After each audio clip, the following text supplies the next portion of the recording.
I'm going to unpack some of the themes that we heard by the various heads of state now with our SABC team on the ground, international news editor Sophie Mokoena and political editor Mzwa Mbeje. Clear vision. They know exactly what it is they want to do. I think it was really powerful, Sophie, President Lula talking about Brazil being back on the continent where it never should have left. And in each of those leaders' addresses, looking at the latent opportunities that are available to immediately begin to build not only strategic, but practical cooperation between all of the member states. What did you take out of it?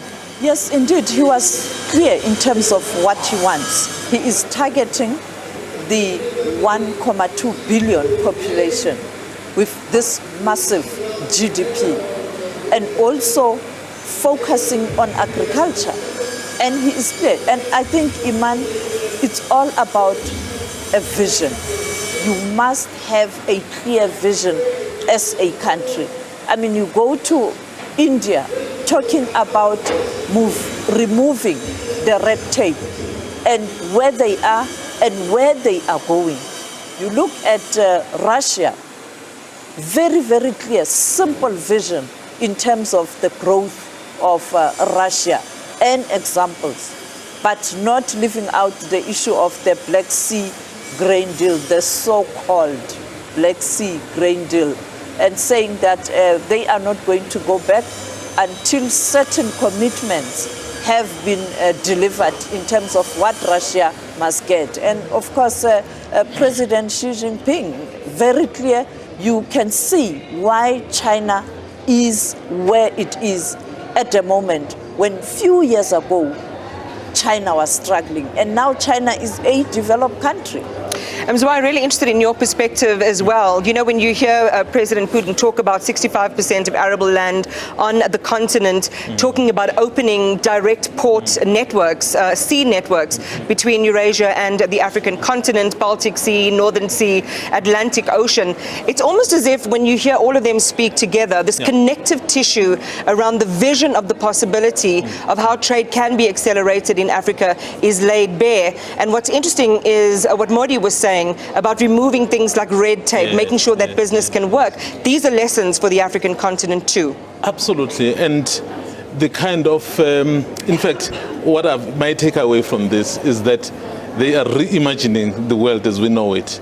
I mean, this BRICS Summit is perhaps laying that foundation.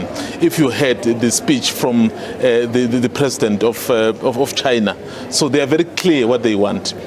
Even President Putin, as you have said, he says one of the things that they'll be very strong about is the de-dollarization. I know there's been a debate around that. So, and then he's making clear to say, if you look at these countries currently, already the trade in terms of the dollar has gone down. And then you listen to President Lula da Silva, who is basically saying, Africa, you have 65% of Arab land. So what are you doing about it? So he wants that market, as you've indicated. Yeah. You go back to China as well. China is clear.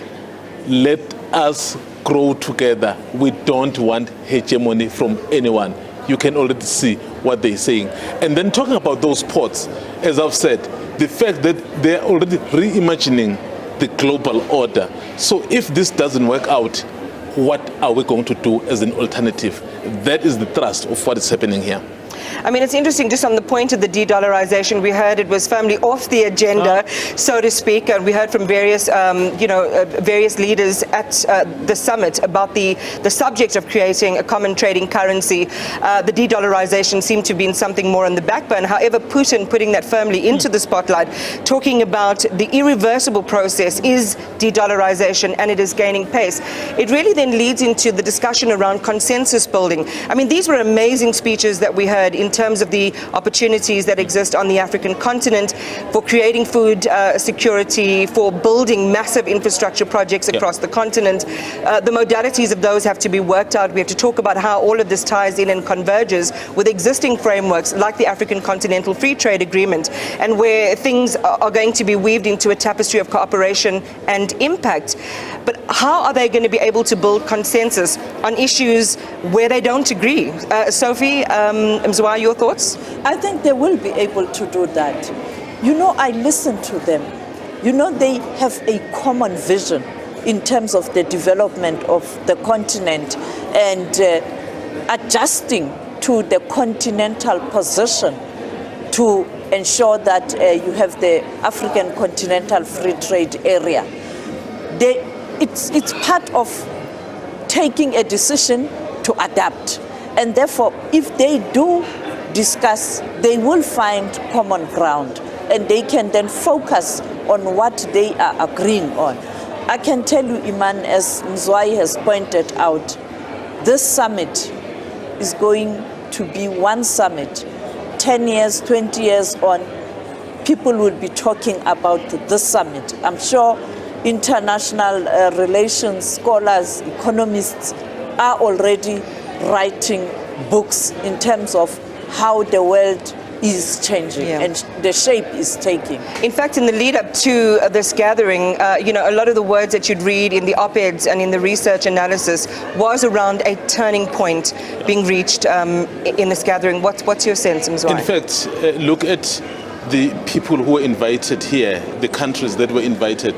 So what President Ramaphosa did, he did not only restrict it to Africa. Yes, this is BRICS and Africa. But what he did is that he also was very strategic in inviting people beyond our shores, because he wants to build this consensus, this global consensus, to say we do need to have an instrument that will be able to cater for the forgotten or the marginalized. So, and then you hear what President Xi keeps saying about the hegemony and about creating the multipolar world. So clearly, you will see, you can see that they are reimagining it, as I've said, and then you wait to say a few years from now, this summit will really be spoken about. A really sober question needs to be asked then, Mzwai and Sophie. We all commented at the conclusion of the various leaders' speeches about the clarity of vision that they had done, speaking about things in the present tense, projects that are in play, results that are already being being determined. How do we come across as South Africa against our global players? Was there clarity of vision, a clear path to how we optimize and catalyze the opportunities that do exist, not only in our country, but across the continent? I'm sitting here, I'm thinking of the debates in the country, very polarized. Nothing about a better South Africa. The president's speech, I don't know whether the president, because he is the chair, he has to be careful in terms of what he talks about, even in relation to these thorny issues. And the others are free to really speak about all these issues in a frank manner. I think we have a lot of work to do. My hope, South Africans are watching. And this is a lesson. This is a lesson. Even to our leaders in South Africa, this is a lesson. A country, a people with no vision, you are going to perish. Mzwai. I think there's a lot we can learn as a country. In fact, this kind of association helps us to learn quite a lot. It was very impressive to hear the Prime Minister of India basically saying, we have done this, we have done that, we have benefited. That kind of talk really inspires you. But of course, I think what as South Africa we need to learn, this has been said before, we've got great plans. It's about time as the country to just get going, implementing them. And I think with the political will, we can easily do it. Remember, as South Africa, we have the infrastructure. We actually have the money. I know that someone would say we are struggling, but the fact of the matter is we have the infrastructure, we have the money. Do we have sufficient political will to carry out these projects? That's all. Because it shouldn't come across as if Africa is a shopping mall. When President Cyril Ramaphosa talked about the vast mineral wealth across the African continent, it sounded like he was making more of a plea for beneficiation to happen on the continent, for finished products to be made and finished on the continent and then exported, so that we have the full supply chain value of whatever minerals or lithium, whatever lithium is used for in terms of the technology. that should become, hopefully we will see a policy decision that gets made, a condition of trade with our global trading partners. Again, compare it to what Modi was saying, talking about achievements, cheaper per gigabyte cost, highest number of digital transactions in the world, trade and access to trade for rural women, for women in rural India, for example. I'm sure women listening across South Africa would also want to be able to tell those sorts of stories. Again, as you say, by comparison, it seems as if we certainly have the specificity of our work cut out for us and our strategic direction as a country to define. Thank you very much, Mzwai and Sophie. That's where we leave it for this hour here on the sidelines of the 15th BRICS Summit.